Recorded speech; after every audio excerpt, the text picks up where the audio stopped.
Hello everyone, this is Mohinder and आज हम discuss करने वाले हैं इनकम फ्रॉम हाउस प्रॉपर्टी के एक बहुत ही इंपॉर्टेंट टॉपिक के बारे में जिसका नाम है डीम्ड ओनरशिप। डीम्ड ओनरशिप क्या होती है? डीम्ड ओनरशिप में आप उसके लीगल ओनर नहीं होते उस प्रॉपर्टी की, लेकिन आप उस जो इनकम टैक्स डिपार्टमेंट की तरफ से आपको लीगल ओनर मान लिया जाता है। That is you are only the legal owner of your property and you have to pay tax on your this income, right? तो अभी हम बात करते हैं सर, ये सारी की सारी चीज आपको, अगर आप चार्टर्ड अकाउंटेंसी का कोर्स कंप्लीट कर रहे हैं तो आपको इंटरमीडिएट के पेपर 4 में टैक्सेशन का पेपर जब आप देखेंगे तो उसके चैप्टर में ये सब चीज आपको मिल जाएगी।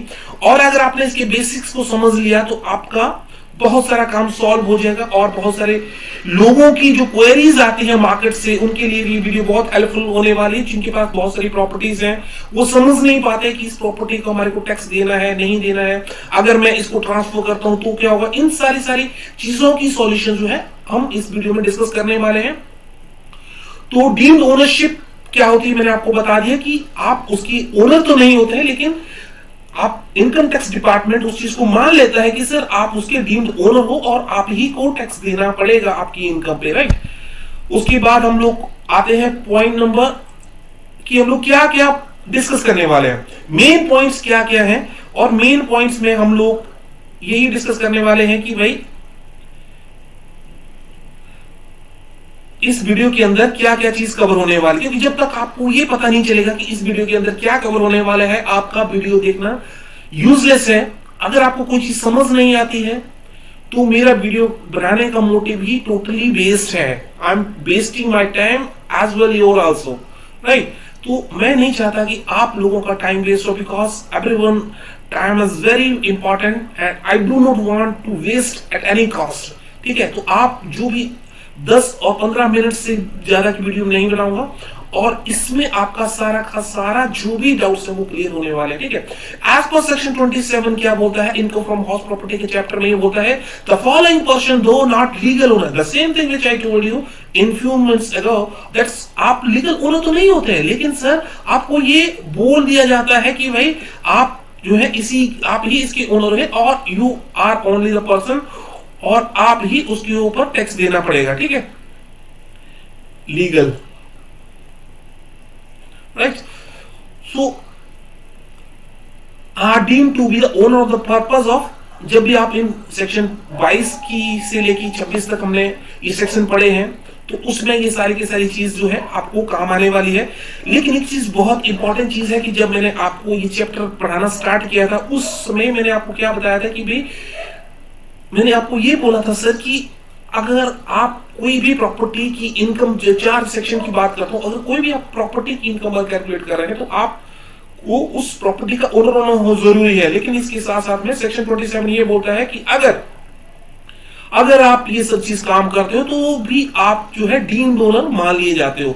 अब इसको 6 पॉइंट्स को हम लोग है 1 बाय 1 जो है स्टडी करेंगे, ठीक है? पहला है क्या है, ट्रांसफर टू ए स्पाउस। कोई भी अगर आप प्रॉपर्टी अपनी स्पाउस को ट्रांसफर करते हो तो सेक्शन 27 के अंदर 1 के इस सब सेक्शन को याद रखना कोई जरूरी नहीं है, बट सेक्शन 27 आप जो है माइंड में सेट कर लीजिए सो दैट आपका जो इनकम टैक्स का पेपर है वो कोई भी मार्क्स उसके जो है नहीं जाने चाहिए आपके हाथ से, सो दैट क्योंकि इनकम टैक्स डिपार्टमेंट को क्या है कि ज्यादा से ज्यादा उसको रेवेन्यू जनरेट करना है गवर्नमेंट के लिए, ठीक है? सो दैट कि आपकी जो भी फैसिलिटीज हैं, जो भी एजुकेशन है, रोड्स है और अपना स्कूल्स है, हेल्थ है, हॉस्पिटल्स है, वो ये सारी whatever all the government facilities are you everyone is using, so उस केस में इसका पैसा जो है यूज किया जा सके, ठीक है?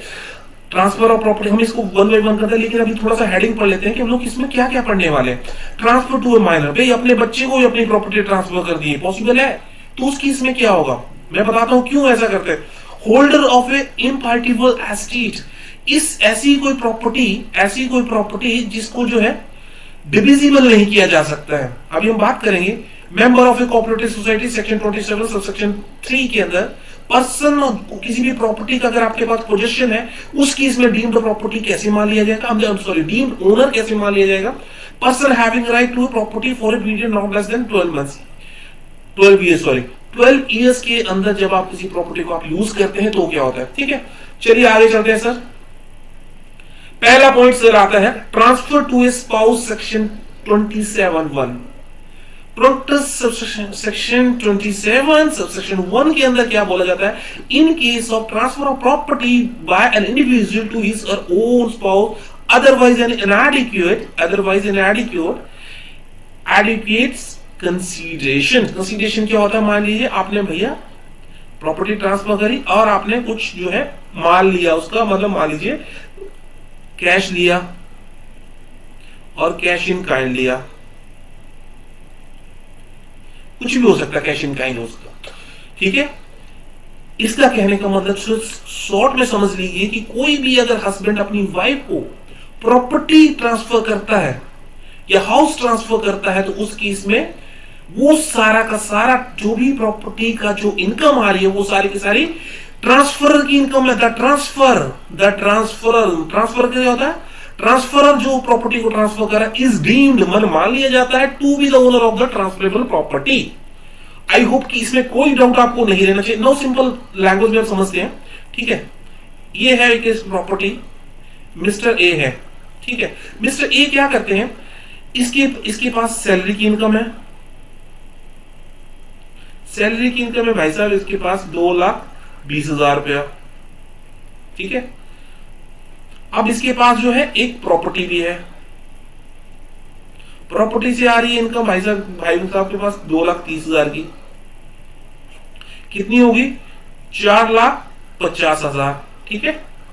सर के पास जो है 4,50,000 की इनकम हो गई, ठीक है। अब क्या हुआ? 2.5 लाख तो भाई साहब को एग्जम्प्ट हो जाएगी, ठीक है। तो बच गया 2 लाख। 2 लाख को उसको टैक्स देना पड़ेगा क्योंकि ये हाउस प्रॉपर्टी की इनकम है, क्योंकि इसको 2 लाख पर टैक्स देना। इसने क्या सोचा? टैक्स गवर्नमेंट ने क्या करती है कि भाई साहब किस हिसाब से लोग जो है एकदम क्लेवर बनते हैं, तो गवर्नमेंट उससे तेज है। तो जब भी जो है इस टैक्स को बचाने की कोशिश की जाती है, कुछ बीच में बहुत सारे टैक्स अवेडिंग करते हैं, टैक्स को बचाने की, चोरी करने की कोशिश करते हैं, इसमें गवर्नमेंट जो है नई नई रूल लेके आती है। उसी में से ये है कि अगर आप अपनी प्रॉपर्टी को ट्रांसफर कर रहे हो इस वजह से कि आपका टैक्स जो उसमें क्या हुआ, अभी देख लो इसका कंसिक्वेंसेस क्या हुआ। भाई साहब के पास अगर इसने प्रॉपर्टी मान लीजिए कर दी तो 2 लाख जो है 2,30,000 क्या होगा? वाइफ में चला जाएगा, मिसेस ए के पास चला जाएगा, उसके पास 2,30,000 आ जाएगा और इसके पास जो है 2 लाख आ जाएगा। इस केस में क्या होगा? क्योंकि 2.5 लाख तक तो एग्जम्प्टेड है, 2.5 लाख तक तो एग्जम्प्टेड है। और मैडम के लिए भी क्या होगा? 2 लाख ये जो मिला एग्जम्प्टेड होगा, दोनों के दोनों टैक्स फ्री हो गए। इस केस में अदरवाइज ऐसा नहीं करता, ये वाइफ के नाम प्रॉपर्टी ट्रांसफर नहीं करता तो आप इसको जो है 4,50,000 पे टैक्स देना पड़ता। अगर 2,50,000 तो 2 लाख पे तो देना ही पड़ेगा, ठीक है। I hope the point is clear. इसका एक एक्सेप्शंस है, मतलब इसके अपवाद कहते हैं हिंदी में, मतलब ये इसके ऊपर रूल एप्लीकेबल नहीं होता है। मतलब एक हस्बैंड वाइफ है, ओके, थोड़ा सा इसको क्लीन कर लेते हैं और ताकि आपको ये जो भी सारे पॉइंट्स है ना ये सारे क्लियर हो जाएं, क्योंकि पॉइंट्स का क्लियर होना बहुत जरूरी है माय डियर सर। क्योंकि सीए का एग्जाम ऐसा नहीं है सर आपको तुक्के से काम हो जाएगा। कोई भी आपको पॉइंट को अगर आपको समझ नहीं आता, एक बार नहीं 50 बार उसको नेट स्टडी करो, 20 बार वीडियो को देखो पॉज कर करके, ठीक है। ओके, हम आ गए अभी पॉइंट्स में। अभी हम बात करते हैं नेक्स्ट लेवल की। एक्सेप्शंस क्या है? सर के पास एक्सेप्शन ये बोलते हैं कि इसके ऊपर ये लागू नहीं होने वाला, ठीक है। इसके ऊपर जो है ये रूल एप्लीकेबल नहीं होने वाला। नंबर 1, अगर कोई भी हस्बैंड वाइफ के बीच में मान लीजिए कुछ सेपरेशन हो जाता है, अगर हस्बैंड ने, आप स्पाउस का मतलब तो आप अच्छी तरीके से समझते हैं, स्पाउस का मतलब क्या होता है भाई? हस्बैंड के लिए स्पाउस क्या हो गया? उसके लिए स्पाउस उसके लिए क्या हो गया? वाइफ हो गए। और वाइफ के लिए स्पाउस क्या हो गया? हस्बैंड हो गया। Sorry my dear sir, my handwriting is very good, so you do not try to make like this, ठीक है। और उस केस में क्या होगा कि अगर वाइफ और हस्बैंड का सेपरेशन हो जाता है, सेपरेशन होता है, उस केस में हस्बैंड ने क्या किया, भाई साहब ये प्रॉपर्टी आप रख लो, ये प्रॉपर्टी मान लीजिए इसके पास और भी कोई प्रॉपर्टी तो इसमें प्रॉपर्टी, उस केस में ये रूल एप्लीकेबल नहीं होगा। ये डीम्ड ओनर, तब उस केस में इसको डीम्ड ओनर सिर्फ वाइफ को ही माना जाएगा, बिकॉज क्योंकि वो उनका सेपरेशन हो चुका है या कोर्ट से ऑर्डर मिल चुका है या उनके बीच में एग्रीमेंट हुआ है। अगर कोर्ट से ऑर्डर मिला है तो आपको उसको प्रॉपर्टी जीने के लिए कुछ देना होगा, तो उस केस में ये वाला डीम्ड ओनर, तो डीम्ड ओनर क्या होगी, ये जो मिसेस ए है ये ही इसकी ओनर मानी जाएगी, इससे जो भी अर्निंग करेगी उसकी टैक्सेबल होगी। I hope the point is one is clear. Point number 2 क्या बोलता है, सिमिलर आपका पॉइंट जो है, सिमिलर पॉइंट जो है इसी के जैसा है ये, और ये क्या बोलता है, ये पॉइंट नंबर ये बोलता है सर कि जैसे आपने स्पाउस के लिए प्रॉपर्टी ट्रांसफर करी, ठीक है, तो इस केस में भी जब कोई एसएससी जो है अपने माइनर चाइल्ड के लिए जो है प्रॉपर्टी ट्रांसफर कर देता है, तो उस केस में भी डीम्ड ओनर किसको मान लिया जाता है सर? यहाँ क्या बात हो रही है, डीम्ड ओनर की बात हो रही है कि टैक्स किस पे लगेगा, क्योंकि बहुत क्लेवर बनते हैं एसएससी, क्या बनते हैं, क्लेवर बनते हैं कि मैं टैक्स जो है बचा लूंगा, लेकिन गवर्नमेंट उससे भी एडवांस रहती है कि उस केस में क्या किया जाए, in case of transfer of house property by individual to his her minor child otherwise than educate. भाई साहब या तो उसने प्रॉपर्टी ऐसे दे दी, ऐसे ट्रांसफर कर दी, या फिर उसने क्या किया, या फिर उसने ये किया कि भाई साहब मान लीजिए 5 लाख का प्रॉपर्टी है, सर नहीं बोला 50,000 रुपए में मैंने अपने बेटे को दे दिए या बच्चे को बच्चे के नाम कर दिए मैंने, तो क्या ये लीगल है? क्या गवर्नमेंट की नजर में ये कहता है कि नहीं सर, आप इसके जो transfer would be deemed, transfer को ही लीगल ओनर माना जाता है लॉस प्रॉपर्टी जो भी ट्रांसफर की गई है। आई होप ये भी पॉइंट क्लियर है। तो उस केस में क्या है, ये जो माइनर चाइल्ड है, माइनर चाइल्ड मतलब माइनर आपको पता है ना 18 ईयर तक जब वो बच्चा 18 एज का नहीं हो जाता, तो उस केस में ये प्रॉपर्टी जो है या इसी की मानी जाएगी ट्रांसफर की, जिसने प्रॉपर्टी ट्रांसफर करी है उसी की मानी जाती है कि सर आप ही इसके ओनर हो, आप ही को इसके ऊपर टैक्स देना पड़ेगा या आपको लीगल ओनर माना जाता है और आप इसके लीगल ओनर हो। इसके अंदर एक्सेप्शंस क्या है, in case of transfer of A minor married daughter, इसके अंदर एक्सेप्शन है, इसके अंदर इसके ऊपर ये जो डीम्ड ओनर का रूल है एप्लीकेबल नहीं होगा, जिसमें कि मान लीजिए एक पिता है और उसकी बेटी है 15 साल की, और जो है तो उस केस में तो डीम्ड ओनर क्या होता है, फादर रहेगा। लेकिन अगर इस लड़की की मैरिज हो गई होती 15 साल में, माइनर डॉटर, अगर माइनर डॉटर की अगर मैरिज हो गई होती है, तो उस केस में ये जो डीम्ड ओनर का जो रूल है वो एप्लीकेबल नहीं होता है। माइनर मैरिड डॉटर, ये ध्यान रखने वाली बात है, माइनर मैरिड डॉटर, इस वर्ड पे ध्यान दीजिए, क्योंकि माइनर भी है मैरिड भी है, तो उस केस में या तो उसके हस्बैंड की जो इनकम में ऐड होगी या तो उसके जब वो बड़ी हो जाएगी तो उस केस में उसी की मतलब इनकम में ऐड होती है, तो तब भी माइनर डॉटर में इसको फादर से कोई लेना देना नहीं है उसका, अगर माइनर चाइल्ड के लिए। तो I hope the point is clear. एक बहुत ही इंपॉर्टेंट चीज नोट करने वाली है कि where the cash is transfer to the spouse, जब भी अपने स्पाउस को कुछ कैश दे दिया जाता है कि भाई ऐसा है ये रख लो 50 लाख रुपया, आप प्रॉपर्टी ले लो, तो उस केस में क्या कर रहे हैं ये, उस केस में आप प्रॉपर्टी ट्रांसफर थोड़ी कर रहे हो, आप तो परचेज कर रहे हो, तो उस केस में ये वाला जो क्लॉज है ये एप्लीकेबल नहीं हो, ये होगा क्लबिंग ऑफ इनकम में। जब हम क्लबिंग ऑफ इनकम का प्रोविजन जब लोग पढ़ेंगे तो हम लोग उसके अंदर ये सब चीज डिस्कस करेंगे, ठीक है। आई होप यहां तक आपको क्लियर है। कोई भी डाउट अगर रहता है तो प्लीज आप मुझे कमेंट सेक्शन में जरूर देना, एंड मैं कोशिश करूंगा कि आप लोगों की जितने भी डाउट्स मेरे पास आए मैं उसको एक एक करके सारे क्लियर कर पाऊं, क्योंकि अगर मैं आपके डाउट को क्लियर नहीं कर पाया सर, तो मेरे इस भी जो भी मैं आपको हार्ड वर्क कर रहा हूं इसमें मुझे कोई भी फायदा नहीं है। जो भी मैं हार्ड वर्क कर रहा हूं तो मेरे लिए यूजलेस है, मेरा वेस्ट है, मैं आपके टाइम का वेस्ट कर रहा हूं। मैं नहीं चाहता कि आपका टाइम वेस्ट हो, क्योंकि because your time is very precious. If you are giving 10-15 minutes for your study, you are giving most of the precious time of mine to this video. So I would request you, do not keep any doubts in your minds. Just put it in the comment section. And if you really like this video, just press the like button so that I will get more motivated, right? Let's move further.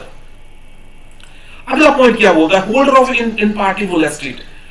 Holder of impartible estate क्या कहता है sir? कि ऐसी कोई property या ऐसी कोई property जिसको जो है नहीं माना जा सकता, जिसको डीम्ड सेपरेट नहीं किया जा सकता, डीम्ड ओनर। एक एग्जांपल के थ्रू समझते हैं, फिर इसको जब तक आपको ये डाउट्स क्लियर होते हैं। ठीक है, ये बिल्डिंग है, यहां रहता है ए, यहां रहता है बी और यहां रहता है सी। तो ये है उनके फादर वाई। ठीक है, जेड बोलते हैं कि मिस्टर ए, ये तुम्हारा शेयर रहा, ये इसका रहा, और सी, और इसके अंदर क्या है? इसके सी के ऊपर एक छत है। ठीक है भाई, ऐसा है, अब तीनों को छत तो नहीं दे सकता, तीनों को छत को राइट्स जो है, उसने तीनों को बोला भाई देखो मैं इस छत का डिवाइड नहीं कर सकता। तो उस केस में क्या होगा भाई, मैं आप लोगों को, आपको ए बी सी, उसको बी को जाने के लिए जो है इसके राइट्स हैं, लेकिन सी को ये बोलता कि भाई इसकी जिम्मेदारी तेरे ऊपर है, इसकी जिम्मेदारी सी को, इसके ऊपर जो देखभाल करना है, इसकी मेंटेनेंस करना है, कहीं की लीकेज हो रही है तो इसकी जो देखभाल है, इसकी जो मेंटेनेंस है, इसकी जो मेंटेनेंस है भाई सी देखेगा। बाप ने ये बोला, सी ने बोला ठीक है। तो उस केस में जब ऐसा केस होता है तो उस केस में डीम दोनों किसको माना जाएगा? सी को, जो उस केस की, जो उसके लिए रिस्पॉन्सिबल है, जो इस चीज के लिए रिस्पॉन्सिबल है। तो उस चीज को सी के लिए मान लीजिए इससे कोई भी, इसने रेंट पे दे दिया, इसको रेंट दे दिया, हाफ का पोर्शन, कुछ भी कितना भी बड़ा हो सकता है, मान लीजिए इतना बड़ा छत है ये, ठीक है 100 गज का है, तो इसने मान लीजिए 75% का इसका जो है इसने रेंट पे दे दिया, किसी के लिए भी दे सकता है। तो इसके लिए जो भी इसकी जो इनकम है, इसके लिए जो भी रेंटेड इनकम होगी, तो इसको ये मान लिया जाएगा कि भाई साहब इसके जो ओनर आप ही हो, वो आप ही को अपनी इनकम में ऐड करना पड़ेगा और आप ही को इसके ऊपर टैक्स देना पड़ेगा। ये है सर सीधी कहानी। ठीक है, पढ़ लेते हैं थोड़ा सा। The इम्पार्टिबल asset is a property which is not legally divisible. मैंने इसको छत को डिवाइड थोड़ी किया जा सकता, कैसे डिवाइड किया जा सकता है आप बताओ? इम्पार्टिबल एस्टेट्स वो होती है जिसको डिविजिबल नहीं किया जा सकता, not legally divisible. The holder of impartible estate shall be the deemed to be the individual owner. मैंने बोला ना, the holder of the impartible shall be the holder of impartible estates, क्योंकि सी के पास छत है, सी के पास सी आना जाना आ सकते हैं, लेकिन जो उसका पूरा का पूरा मेंटेनेंस का काम है वो सी के पास है। भाई इसको बोला पापा ने कि भाई तू अपनी छत को ध्यान रखेगा। तो उस केस में property comprise to the estate, उस केस में जो भी उसका ओनर होता है, आई मीन जो भी उसका इम्पार्टिबल एस्टेट का जो होल्डर होता है वही उसका ओनर होता है, मान लिया जाता है। After the enactment of the Hindu undivided family में सक्सेशन एक्ट आया था 1956, all the properties comprising the impartible shall be to be assessed in the HUF में। मान लीजिए एचयूएफ के अंदर ये प्रॉपर्टी है, इसका जो प्रोविजन है 1956 के लगेंगे। However section 27(2) will be continue to be applicable relation to impartible. लेकिन जो सेक्शन 27(2) का जो सेक्शन है ये वही चल रहा है। I hope most of the points you are getting clear. आप लोगों के लिए अभी बस 2-3 पॉइंट्स और हैं और आप लोगों की सारी डाउट्स में क्लियर हो जाएंगे। Member of A cooperative society, sir आपको अगर कुछ लोगों को मेंबर ऑफ सोसाइटी के बारे में नहीं पता है तो मैं आपको बता देता हूँ। मेंबर जो क्या होते हैं, मेंबर ऑफ कोऑपरेटिव सोसाइटीज के मेंबर्स क्या होते हैं। मान लीजिए आप, थोड़ा सा अगर आपको बता ही देता हूँ, मान लीजिए आप घर लेना चाहते हैं, मान लीजिए एक बहुत बड़ा ऑर्गेनाइजेशन है, मान लीजिए सैमसंग कंपनी है। सैमसंग कंपनी की हम बात, एक एग्जांपल लेते हैं। एक सैमसंग कंपनी है, उसके अंदर मान लीजिए 1000 एम्प्लॉय काम करते हैं, ठीक है 1000 एम्प्लॉय काम करते हैं। तो क्या करते हैं, वो उनको घर लेना है। अब देखो उनके पास इतना पैसा तो है ही नहीं, मान लीजिए इतना पैसा जो है, तो क्या करते हैं उस केस में क्या करेंगे, वो हर बंदा 10-10 लाख रुपए डाल देगा, तो ये करोड़ों रुपए में पैसा इकट्ठा हो जाएगा। तो उस केस में क्या करेंगे, एक लैंड ले लेंगे और उस प्रॉपर्टी को रजिस्टर्ड करा लेंगे और उसमें जो फ्लैट मिलेंगे उनको जो है मेंबर बोलेंगे। आपको ध्यान है कोऑपरेटिव सोसाइटी के जो जो जो मेंबर्स होते हैं उनको सिर्फ जो ओनर होते हैं उनको सिर्फ मेंबर बोलते हैं, उनको मेंबर बोलते हैं, उनके सारे के सारे राइट्स जो है वो ओनर की तरह होते हैं। लेकिन इसके जो लैंड है, जो बिल्डिंग है, सारी की सारी किसकी रहती है? कोऑपरेटिव सोसाइटी की। आप ऐसा है इस प्रॉपर्टी को सेल कर सकते हो, इनहेरिटेंस अपने बच्चे को दे सकते हो, तो ये सारी की सारी चीज है, लेकिन इनको मेंबर बोलते हैं हम लोग। ये ध्यान रखने वाली बात है। आप इसमें कोई मॉडिफिकेशन नहीं कर सकते क्योंकि ये प्रॉपर्टी आपकी है ही नहीं। उस केस में ये कहने का मतलब इनकम टैक्स प्रोविजन के अंदर, मान लीजिए आपने सोसाइटीज के अंदर की भाई आपने घर लिया हुआ है और उस घर को आपने किराए पे दे दिया, और अब भाई लीगल ओनर तो कौन है? सोसाइटी है, आप थोड़ी हो। आप तो सिर्फ मेंबर हो उसको। इसका जो लीगल ओनर आप, you have every rights like other properties, but उसका जो लीगल ओनर कौन है? एज आई टोल्ड यू, मान लीजिए X Y Z property, X Y Z cooperative society limited. आप दुनिया भर के एग्जाम गूगल में आप गूगल करोगे तो आप दुनिया भर के एग्जाम्पल मिल जाएंगे, ठीक है। तो उस केस में ये सारी की सारी चीजें आपको प्रॉपर्टी के अंदर, क्योंकि वो लीगल ओनर तो है नहीं, लेकिन फिर भी क्या कर सकते हैं? फिर भी आप इसको सेल कर सकते हैं, ट्रांसफर कर सकते हैं। लेकिन जो अगर आपने इसको रेंट पे दे दिया है तो आपको इनकम टैक्स की नजर में आप ही उसकी ओनर हो, आप मेंबर नहीं हो, उस टाइम में उसको डीम्ड ओनर मारते हैं। आई होप कि आप लोगों को डाउट जो है क्लियर हो गया है। थोड़ा सा स्टडी कर लेते हैं क्या लिखा हुआ है इसमें। ए member of A cooperative society company, cooperative society की बात हो रही, कंपनी ने क्या किया भाई? आपको फ्लैट दे दिया भाई, आपकी 5 लाख सैलरी है पर मंथ की, और आपने 20,000 का आपको एक फ्लैट दे दिया भाई, आप इसमें रहोगे। अब क्या किया? आप इसके ओनर थोड़ी हो, आप ओनर हो नहीं हो, आप ओनर नहीं हो। अब क्या करेंगे? आपने इसको रेंट पे दे दिया,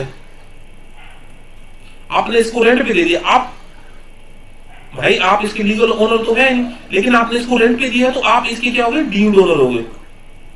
company or other association of person to whom the building or part thereof is allotted is most important word is that to whom the building or part of thereof is allotted or leased, या फिर आपको lease पे दिएगा। House building scheme society company association shall be deemed to the owner of the building or part of thereof allotted to him through the cooperative society, company, associations and legal owner of that building।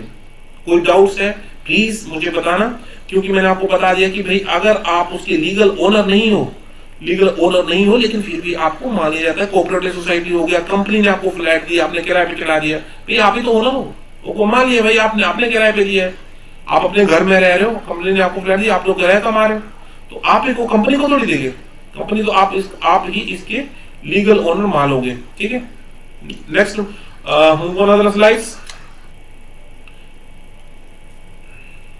Person in possession of a property, section 27 subsection 3A क्या बोलता है? A person who is allowed to take the retain of the possession of any building part thereof for performance of the contract. कोई भी अगर आपको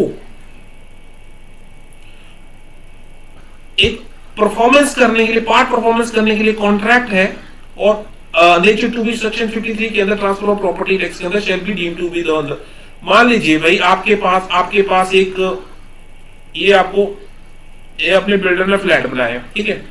अब इसने क्या किया भाई? आपने पेमेंट कर दी, आपने क्या कर दिया? आपने पेमेंट कर दी, उसने आपको हैंडओवर दे दिया, मुझे एग्रीमेंट टू सेल हो गया। अब लेकिन सेल डीड नहीं हुई,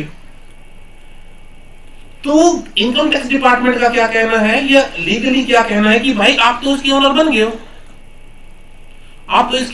गए हो, क्योंकि डिस्पाइट के बावजूद आप इसके ओनर नहीं हो, कुछ सील नहीं हुई है, लेकिन फिर भी आप इसके लीगल ओनर बन गए हो। तो उस केस में क्या होता है कि भाई पोजेशन, जो मैंने बताया, possession of the property has been handed over to the buyer. भाई आपने पैसा दे दिया है, आपको पोजेशन दे दिया उसने, आपने सेल कंसिडरेशन मतलब सेल का पैसा दे दिया, हैज बीन पेड, दे दिया गया है, promise to be paid to the, और मतलब दे दिया या दे दिया जाएगा, जो भी आधा दिया है नहीं दिया कोई दिक्कत नहीं।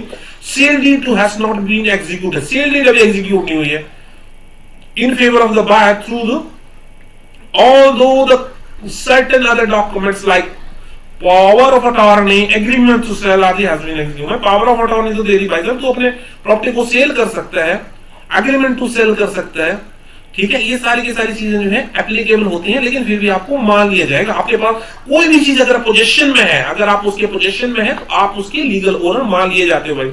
In all the above cases, the buyer would be deemed to be the owner of the property, although it is not registered in his name. I hope the point is clear भाई, आप उसका नाम नहीं है वहां पे, लेकिन although it is deemed to be that you are the legal owner of that property. आते हैं लास्ट पॉइंट के ऊपर, क्या बोलता है पॉइंट नंबर 6 क्या बोलता है। तो सर आप लोगों का स्टडी बहुत ही तरीके से चलना चाहिए, क्योंकि यार थोड़ा सा मोटिवेशन आप लोगों के लिए बहुत जरूरी है, क्योंकि life is really very tough. If you really want to successful your life, you have to do work hard. Nothing, there is no shortcut in life. Without shortcut you won't do nothing. So you will not get any shortcut of life, so do hard work day and night. Give 5 year list. What I am suggesting, you give 5 years of your hard work, and definitely the next 15 years you will get enjoy. You will have a girlfriend, you will have a good house, you will have a good car, you will have a world trip, everything you will have. But if you will enjoy this 5 year, you will have to do totally difficult life in the next 50 years. मेरा तो सिर्फ इतना कहना है भाई, आपके पास 2 option है, ठीक है। आप अपने जिंदगी के 5 ईयर दे दो कम से कम अपने आप को। नेक्स्ट 50 इज योर, या दूसरी चॉइस ये है आपकी 5 साल एंजॉय कर लो और next 50 years your life is hell. Choice is yours. चलिए ये सब चीजें तो होती रहेंगी, आप लोगों को सब चीज मुझे बताने की जरूरत नहीं है, बट अगर आप स्टडी कर रहे हैं तो ये चीजें भी बहुत जरूरी है कि भाई क्यों जरूरी है आप लोगों के लिए स्टडी करना, क्यों किसी चीज को समझना बहुत जरूरी है। क्योंकि आपको यार कितने एग्जाम ही तो क्लियर करना है, बाकी सारी जिंदगी के जो प्रॉब्लम्स हैं उनसे बहुत ईजी है पढ़ाई करना। क्योंकि अगर आपने पढ़ाई की, क्योंकि हर चीज पैसे से नहीं खरीद जाती, लेकिन मेरा जिंदगी का एक्सपीरियंस है 99.5% most of the problem is generated by the cash or money only. So why are you not focusing on the money? There is certain things which you cannot, like your parents, you will not find anywhere in the world. Those are the most important thing. There are kids, there are many things in the world, but अगर आपके पास एक अच्छा पैसा होगा तो आप उनको एक अच्छे हॉस्पिटल में ले जा सकते हैं, उनको अच्छी गाड़ियों में घुमा सकते हैं, जहां मर्जी उनका मन करेगा और ट्रिप पे ले जा सकते हैं। मेरा जिंदगी का कहना है कि अगर आप पढ़ाई करेंगे तो मनी आपके पास अपने आप आ जाएगा। सो अब पॉइंट पे आते हैं भाई, person having right in the property for a period of not less then, अगर आपने किसी प्रॉपर्टी पे 12 ईयर और मोर का राइट्स है। राइट्स क्या होता है भाई, मैं ए है, इसने अपनी प्रॉपर्टी दे दी 20 साल के लिए लीज पे दे दी। रेंट पे तो आपको पता है ना, रेंट पे क्या होता है, एवरी 11 मंथ में आपको रेंट रिन्यू करना होता है, ताकि इसके पास, क्योंकि ओनर को पता होता है कि भाई अगर मैं ज्यादा दिन इसको दे दूंगा तो ये लीगली राइट इसका बन जाएगा, तो मैं इसको ऐसा मौका ही नहीं आने दूंगा। I am not going to end that way. लेकिन अगर कहते हैं कोई भी अगर ऐसा करता है 20 साल के लिए उसको लीज पे दे देता है, तो उसमें क्या होता है कि वो उसका लीगल ओनर मान लिया जाता है, कि उसमें जो भी अर्निंग करेगा भाई साहब उसी को इनकम देना पड़ेगा, उसको डीम दोनों माना। चलो पढ़ लेते हैं थोड़ा सा। A person who requires any rights in or with the respect of any building or part thereof by the virtue of transaction transfer in section 27 transfer by the way of lease, transfer ध्यान रखने वाली बात है, transfer by the way of lease for not less than 12, अगर 12 month से ज्यादा है, shall be deemed to be the owner of the building or part देयरऑफ। भाई साहब उसी का ओनर मान ले जाएगा, कोई भी पार्ट का उसके पास अगर रहता है। तो ये 6 पॉइंट्स मैंने आप लोगों को बताए। एक्सेप्शन इसकी क्या है, in case the person acquiring the right by the way of lease from the month to month for a period of not exceeding the 1 year. Such person shall not be deemed to the owner. ये वही चीज है जो मैंने आपको बताई, इसीलिए 11 महीने का, क्योंकि अगर 11 मंथ से ज्यादा करेंगे, कोर्ट ने ये बोला है कि अगर 1 ईयर से ज्यादा एक्सीडिंग 1 ईयर, तो उस केस में क्या होगा, लीगली ओनर आप जो है बन जाएंगे। और कोर्ट को भी ये कहता है कि भाई आपको 11 मंथ का ही सिर्फ आपको एग्रीमेंट करना है। इसीलिए आपने देखा होगा सब जगह 11 मंथ के ही एग्रीमेंट्स बनते हैं, और एग्रीमेंट्स 11 मंथ में ही सारे के सारे दोबारा बनते हैं, दोबारा उसके बाद रिन्यू होते हैं। तो ये सारी की सारी चीजें, I hope you enjoy this video and definitely you will get more video on this topic and definitely you have to become a chartered accountant one day. If you will not work hard, it's not possible, my dear. Sorry, then choose you another way. But if you want to, क्योंकि अगर आपने commerce stream चुनी है तो definitely आपने अच्छा ही चुना है, और इससे बढ़िया मुझे नहीं लगता कोई फील्ड है। बहुत एंजॉय आता है स्टडी। ये रियल फैक्ट्स हैं, it's totally my experience. I work everything day to day work. जो भी कंपनीज में सारे काम होते हैं ये सिर्फ ऐसे ही होते हैं। आप ये लगता है जो लोग बुक्स में पढ़ते हैं बुक्स में रह जाते हैं, नहीं, ऐसा नहीं है। मोस्ट ऑफ द चीजें इसमें 99% यूज होती हैं। कुछ चीजें जो है 60, 70, 80% ज्यादा यूज होती है, कुछ तो कम यूज होती हैं। अलग ऑर्गेनाइजेशन स्ट्रक्चर पे डिपेंड करता है। लेकिन अगर आप किसी भी चीज को लाइटली मत लीजिएगा, क्योंकि अगर आपने इस चीज को लाइट लिया तो जिंदगी भी आपको लाइट लेने वाली है। तो आपको क्या करना है भाई, आपको अपनी पढ़ाई पे फोकस करना है। आज की डेट अपने पेरेंट्स के पैसे को वेस्ट नहीं करना है, क्योंकि अगर आप पैसे वेस्ट कर रहे हो तो आप प्लीज आप स्टॉप कर दीजिए वहीं पे। आप सिर्फ पढ़ाई पे ध्यान दीजिए, क्योंकि आपकी पढ़ाई एक आपको बहुत ज्यादा जो है रिस्पेक्ट दे सकती है, आपको मनी दे सकती है, आपको रिकॉग्निशन दे सकती है, everything you will have it after achieving this goal. So thank you so much and if you enjoy this video, so let's meet in another video session and thanks you all and wish you all the best for your exam। नवंबर 2022 से exam आ रहे हैं, तो please आप उस पर एकदम focus कीजिए। किसी